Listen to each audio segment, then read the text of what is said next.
Staying with retail, and we mentioned the government's first Retail Council meeting to help the beleaguered sector wrapped up this afternoon, and I'm joined in the studio now by one of the attendees, Peter Strong from the Council of Small Business of Australia, COSBOA. Peter, welcome. Thank you.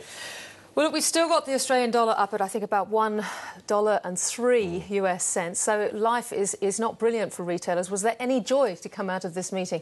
Well, I wouldn't say there was an immediate joy, but what we've got is a focus on the future, which we haven't had before.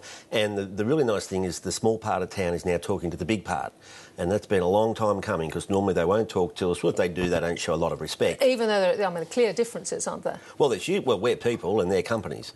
That's the big difference. And we can supply things that only people can supply, whereas they supply all that big end-of-town stuff. So I think that difference came across today. One of the issues that has been raised again and again, certainly in the media, is the rise of imports, particularly online imports, and its impact on the retail sector. Was there much talk about the desire to lower the tax-free threshold? Well, it shouldn't be a surprise. There was quite a discussion around it. The view we've got from the Council of Small Business isn't so much the impact on retailers, and that's important. This is the impact on the bottom line of the budget. So last year was $1 billion, apparently, the GST that was missed out by the government. That's a few hospitals and tanks. But I mean, the retailers themselves are very concerned about it from their own competitive point of view. Well, they are. Nobody seems to care.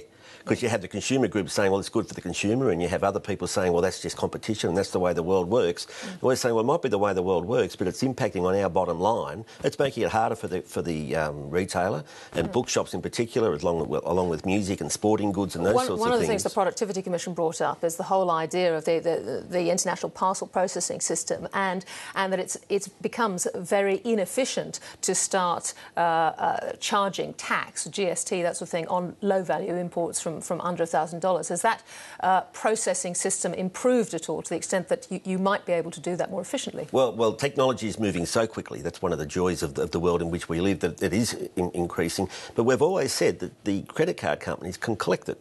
Google can collect the GST, as can Amazon. Now, Amazon and Google already collect VAT and taxes in England and Europe, and also do it for, I think, 7 states in America. They can do it. We've just got to say to them, do it, and they'll have to. Peter, even though I know this argument comes strongly from the retail sector, but it's 10%. People can go online now and buy books, CDs, DVDs, clothes at 50% or more. Free delivery. Is that really the big issue here, or does retail have to look at something much more fundamental? Well, and we are. We're looking at the whole fundamentals of the way it works. We're at such a change point in history. You know, as we watch all these shops closing, as we saw earlier in the show, we're watching people that are changing quickly and adapting quickly, but we don't have the public service adapting just as quick as we are. So we're waiting 6 months for development approvals, and that's too long when you're in a little business in particular, and the big businesses are saying the same thing. They're saying 6 months is too long to wait for a small development approval, and we're grasping mobile phones and iPhones and iPads and all these sorts of things and working with them very well. Did you find the government listening to you in these sorts of issues? Well, Minister Bradbury was there and he was listening without a doubt. Now, we've got to move to the next step of converting listening into action, and through the COAG process we're saying local government in particular has got to get its act together and react quickly to the needs of the retail sector and the manufacturing sector, otherwise we will struggle, or we're going to start breaking the rules and we're going to have other problems that coming as a result of that. At the moment we're in charge of the change, but they're not letting us grab hold of it because of the rules and regulations. What about the issue brought up in our last story, the retail shopping experience, making a street like Bridge Street a real experience in food and fashion, and indeed the introduction of style advisors in some of the big department stores? This is obviously going to be more expensive to do. Is it really going to make the difference, do you think? Well, we won't know until people start using it and working out, is it more fun? Is it worthwhile? Will I go online and buy something, or go and experience a style advisor, etc.? But we've still got the same old problems of parking, urban planning, the competition that doesn't exist because of the control by the big landlords and by Coles and Woolworths.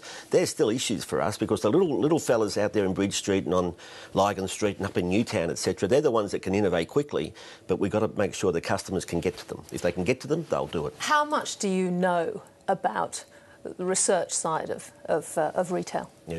Well, and that's a good point, and that came up today. We all said we need more information. We've got to focus on the future.